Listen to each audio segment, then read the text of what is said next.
Welcome to Philosophy 15, folks. I'm Robert Talese. I'm Scott Aiken. These are unscripted 15-minute discussions among the two of us. We are both philosophy professors at Vanderbilt. And for this session, we wanted to talk about the trouble with metaphilosophy. Scott, what do we talk? What is that? Right. So metaphilosophy is philosophy about philosophy. So you got philosophy, which you might say is first order philosophy. You think about whether or not we got free will, whether or not God exists, whether or not everything's relative. We got those philosophical questions, and we got debates and people on various sides, and then we philosophize about that activity, and there's a philosophy about that. So that's what metaphilosophy is. And on the one hand, there's all sorts of good things that maybe should come from metaphilosophy. Like one thing that emerges is like, you see that you have a certain approach to the question as to whether or not you're free, and a certain approach to whether or not there are universals. And it turns out that those approaches look like they share something in common.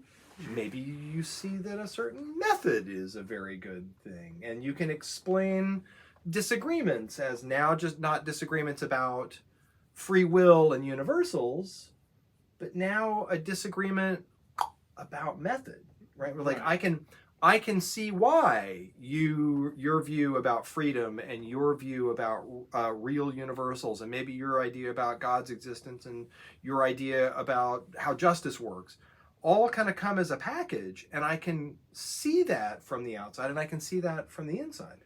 There's a kind of depth of understanding that emerges whenever you do metaphilosophy, that you think about what we're doing and how we're doing it, and maybe even how we can do it better and well. Right. So I guess that's one part of metaphilosophy, though, is what we might think of as sort of philosophical reflection on the on the methodologies or on the methods of philosophy. Right. So we're doing metaphilosophy when we're thinking philosophically about how philosophy should be done. Right. That's one, but that's only one. Yeah, that's only one thing that gets done in metaphilosophy. There's also philosophical reflection, maybe philosophical views, philosophical theories about the relation of philosophical inquiry, philosophical results, philosophical theories to other domains of inquiry and their products. Right. So what is the proper way to understand the relation between certain kinds of philosophical thoughts and results in some natural science? And I guess that, just to stick with the example, the free will debate is a good place to look for metaphilosophy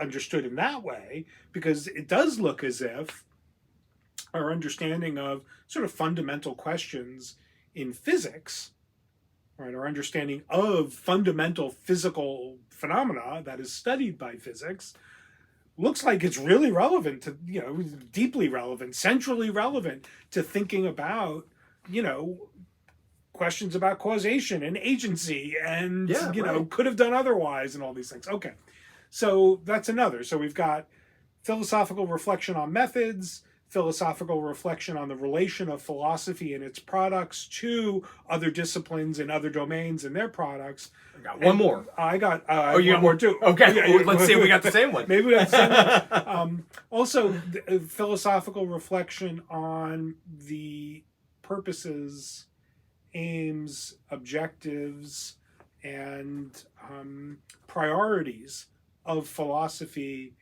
as a discipline. Yeah. Not just what are we doing over here that's different from the sciences, or what are we doing over here that's different from literary criticism? What are we doing over here, and what is it supposed to achieve? That's right. So that third looks like it's a metaphilosophical reflection on philosophy understood in not strictly but largely institutional terms. Because now we're thinking about metaphilosophical reflection on the discipline of philosophy, and that's not too far away from, say, philosophical reflection on the profession of philosophy, the profession and the history, and the history of the institutions that the disciplinary institutions, organizations, associations. These are all also can be, at the very least, metaphilosophical elements of metaphilosophical reflection. Did you have a fourth? I had a different one. So it was metaphilosophical reflections on the fact that philosophical disputes seem to be never ending. Interminable. Well, maybe we scramble. Right. Without terminus. Right. Yeah. At the very right. That it looks like, because certainly from outside philosophy and then suddenly from inside philosophy, a regular phenomenon is that people will say philosophers have debated this for centuries. And then what exactly follows is not entirely clear. Yeah. That is a philosophical question as to what follows. It's an observation about philosophy, and then the question is, what follows, especially given the fact that if we think that philosophy has a purpose, which is to inquire into the deep matters and to get to the bottom of reality and to be able to ask a question about, you might say, an organizing fact about us. But then we, as it turns out, we suck pretty bad at that. Yeah, so there's that. And so what are we doing here if the objective is to get to those truths? It's an epistemic objective to get to those truths, but we're failing at being able to get any kind of consilience at it. What's the point of it? So that's the philosophical kind of question. And I guess that those last two kind of come together. Yeah, right? That fourth site of metaphilosophy that you just mentioned looks like it is necessary if, or once you have the once you realize that there is such a thing as a pseudo problem. And here we begin to start making the transition. That's right. So once you think that there are things that look like problems that philosophers talk about, but in fact they're just, as merely apparent, putting this, throwing sand in your eyes and then complaining that you can't see, right? Which, the problem is a pure artifact of some way of thinking about the enterprise of philosophy that is optional. And so the metaphilosopher then can say, if we change our conception of what philosophy is, how it's related to other disciplines, what its methods are, and what its aims are socially within the confines of the university or whatever, then certain kinds of philosophical difficulties, problematics, right, disappear. Right. As Dewey says, we get over those. We get over them. We get over them. We don't solve them. We get over them. So this therapeutic approach to philosophy. So, and in some ways, one of the strategies of a lot of philosophical programs is not just in terms of taking on certain kinds of first-order philosophical views, maybe then develop, maybe in light of them or maybe in pursuit of them, having a certain kind of philosophical method, conceiving what philosophy is for, and then having a theory as to why we've had so many disagreements. The theory is often the fact that, because these first order things are definitely true, this method clearly gets them, there's a lot of confusion out there. And as a consequence, all this metaphilosophy, instead of being something that makes it so that the other sides are understandable and you can sort of get to the bottom of why the debate is so reasonable, is actually a way of being able to diagnose why these folks who got it all so very wrong. These are not really philosophical problems. These are people who are just deeply confused. Yeah. So it's the diagnostic approach to all of this. It's a diagnostic proxy for mere dogmatism, right? it's a way of looking of presenting yourself as saying something deep and sophisticated philosophically, when really you're just an apologist for your own first order views. By saying you're an apologist who doesn't just foot stomp on the first order stuff, but instead uses diagnostic language, therapeutic language, to dismiss all opposing options at the first order issues as sick, fixated, committed being to bewitched by your language. Like flies trapped in bottles. I mean, think about all your favorite. I don't feel like a fly. The language is holding us captive to some conception of philosophy and what it should be and what it can do and what its relation should be and how we ought to pursue it given its relation to other domains of inquiry. Surely there's some way of engaging in that kind of philosophical thinking, where you do think about what leads the people who are my opponents to say the things that they do. And there might even be cases where certain diagnostic language is appropriate of a metaphilosophical kind. They are committed to a Cartesian, an empiricist, an idealist, a phenomenological view of philosophy, and then saying that's pathological. well, right. That's the part. That's the part. Well, that's right. And I don't know. Maybe it's not You're the one with the pathology. Maybe it's not so terrible just yet. Maybe it's just that when that becomes the first move, that's right.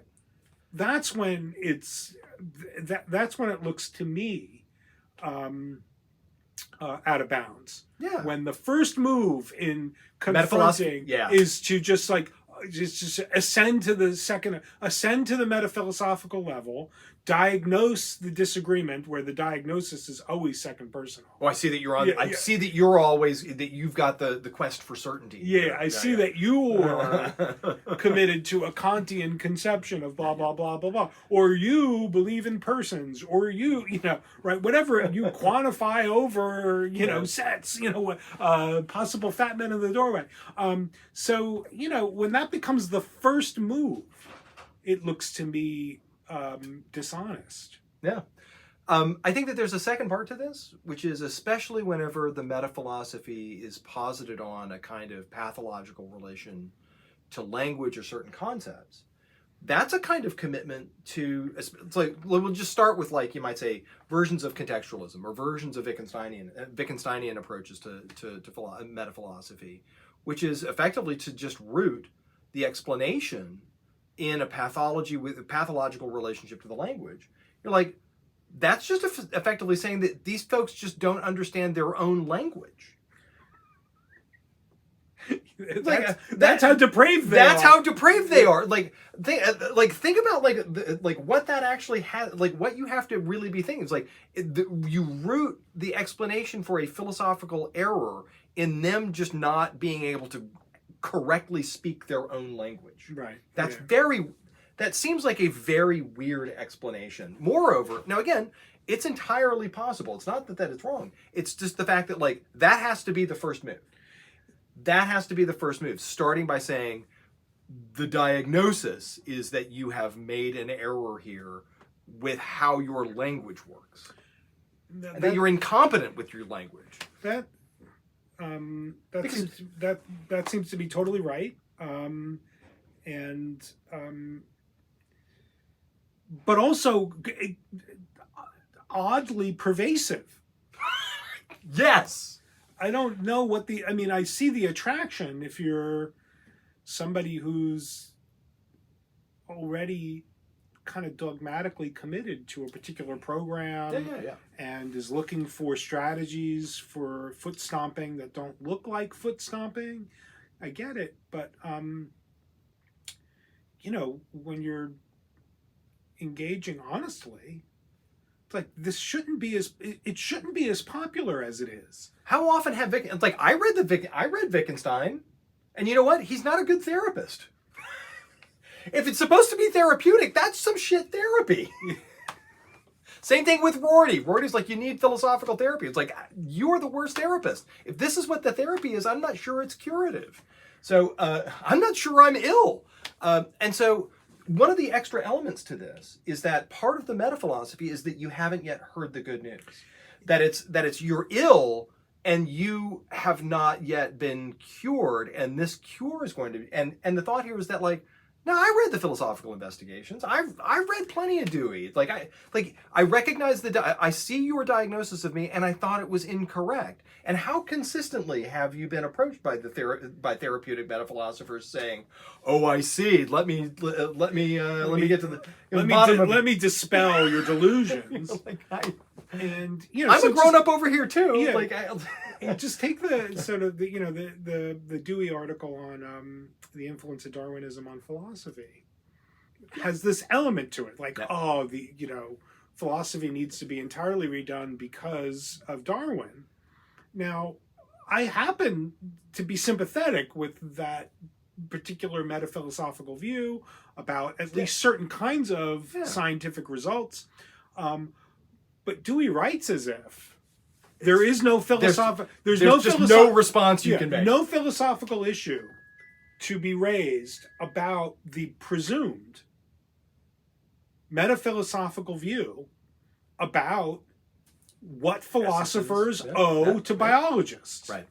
And if somebody just says, no, philosophy drives the bus, biology is just contingent stuff about the natural world, philosophy is about eternal verities, like, you could say, well, that's not how I do philosophy, but somehow to see that as a sickness, right, as itself an error, so it looks at just question begging. Right, like all of Dewey's argument is like all of these philosophical debates can't really survive a metaphilosophical reorientation that says that our theory of experience, our theory of knowledge, our theory of value has to be rooted in, start from the premise of roughly Darwinian views about biology and creatures and environments. I happen to be sympathetic with all that.